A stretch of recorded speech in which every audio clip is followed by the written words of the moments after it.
family members, I thought I'd say hi and also give you some updates.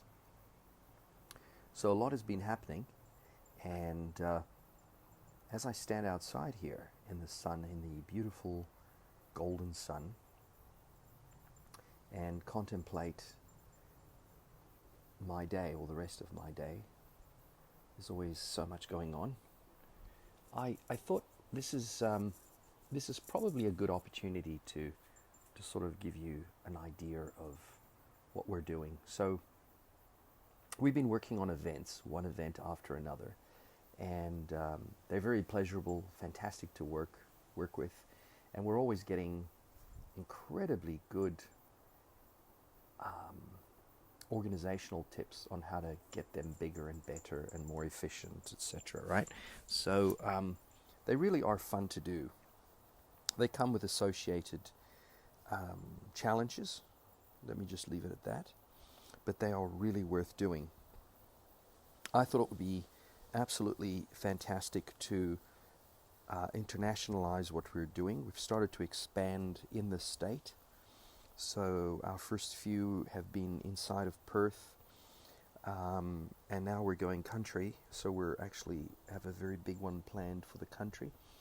There's a target audience of about 12,000 people, and it's going to be slightly different. Normally what we do is we try to do them in the evenings from about 5:30 until midnight. But we've decided to do this over a weekend. So we're actually going to be doing this over from a Friday through to a Saturday, very late at night, to capture as many of those 12,000 people as possible. We're also going to come back. It's a relatively long distance from Perth. We're also going to come back on the Sunday. So that's the next event. We also have one that we're looking at doing in Indonesia.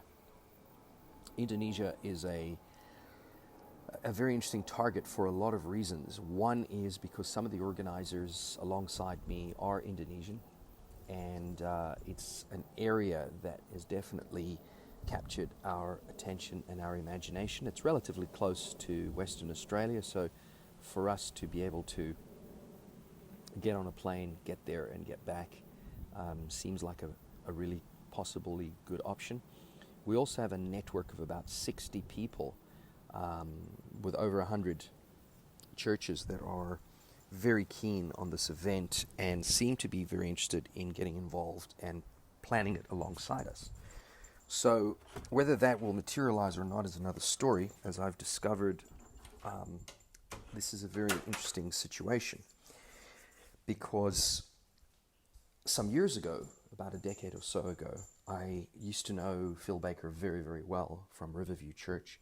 And Phil used to organize church together, which was the bringing together of many, many churches to actually play, to have praise and worship music being played the whole time.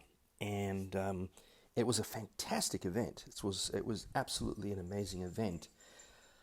But I'm going to tell you that came to an end, I think, in 2012 for various reasons. It was because as a result of Phil Baker himself going on a holiday to Bali and picking up some kind of a brain virus, which affected him. It affected his ability to do things.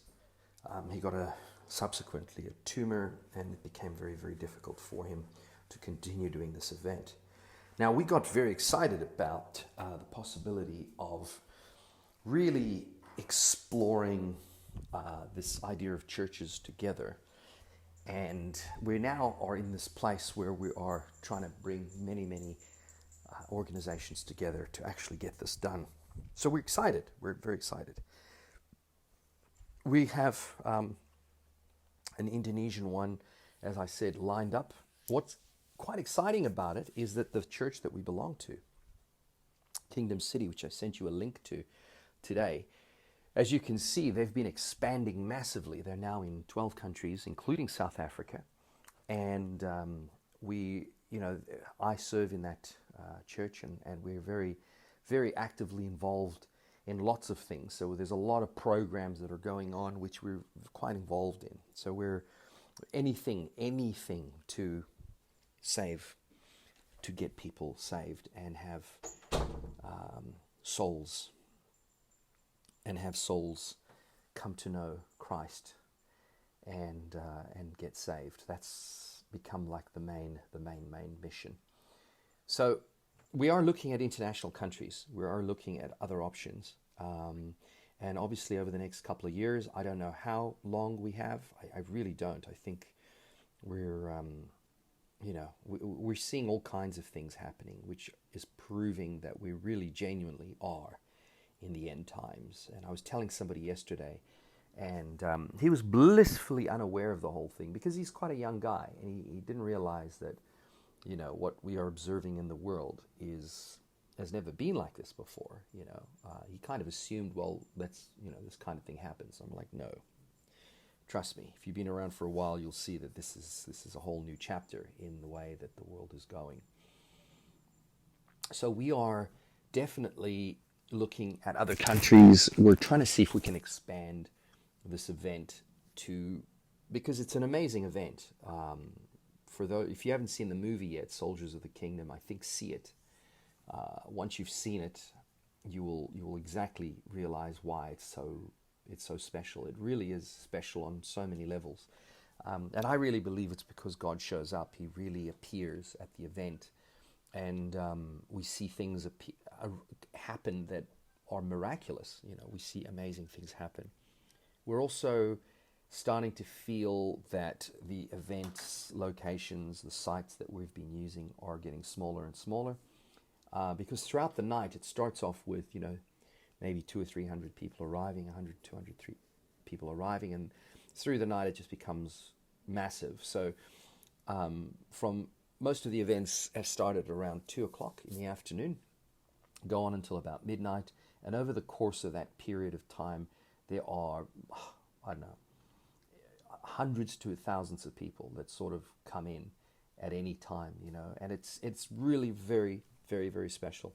We also have another event, which we're not quite sure if it's going to happen yet or not, but there's another event happening in Bustleton, which we're also organizing through another person that we're helping. It's not one of our intergen events, but they like the concept so much that they've actually asked to be able to license the intergen name for their events. So it's going to be eventually one of our events, but it's not organized by us. So that seems to be also quite exciting. But I thought I'd bring you all up to date because this is something worthy of telling you what's happening. Is it profitable? I can hear some of you asking, well, not really. It hasn't been profitable yet. I'm not looking at it from a profit perspective. I obviously believe that winning souls is much more lucrative and profitable for us all around in the kingdom. So financially, it doesn't kind of make sense yet. But I'm starting to see that it is starting to sort of pay off, and I'll explain to you why. This new event that we're doing up in Newman, and the other one possibly near Karatha, is, we're talking about people that are saying to us, look, they'll organize as much of it as possible. We provide, musicians, we provide the branding, we provide the trailers and promos, we provide the posters, we provide the flyers, we provide the marketing. And they will basically organize everything from accommodation to travel to fuel to staging trucks, etc. Now, when you think about it, if you throw one or two or three, let's take it that you get 5 sponsors of, say, $2,000 to $3,000 each, just to cover living expenses, etc. You begin to realize that it's not lucrative yet, but all costs are taken care of. And what it means is that you're picking up this incredible momentum, this momentum. And along the way, we've actually picked up a lot of clients, people that have gone, we're happy to sponsor. And then they become a client. They actually go, I'd love you to continue doing this for us or that or whatever it is, in terms of marketing, advertising, promo. So Is it worth it? I think, first of all, it is. But it's still too early to tell how profitable it's going to be. It's the wrong word to use. It's not about profitability, and I really mean this. There's so many great things that are coming out of it that they far outweigh whatever profit we sort of had in mind. And it's one of those words you want to rebuke from your dialogue, because it isn't about profit. We really are not doing this for profit. But the value of it is incredible. It's also given me a very deep-seated excitement and enthusiasm. It's given me some degree of sanity, because it's been challenging. On the home front, it's been challenging in lots of areas, and also from the perspective of government and what's happening here, it's just crazy. The whole thing has just become just a loony bin. So you sort of really need to have that mental stretch happening the whole time. You need to go, you know what, this is why we're doing this. We're going to save souls.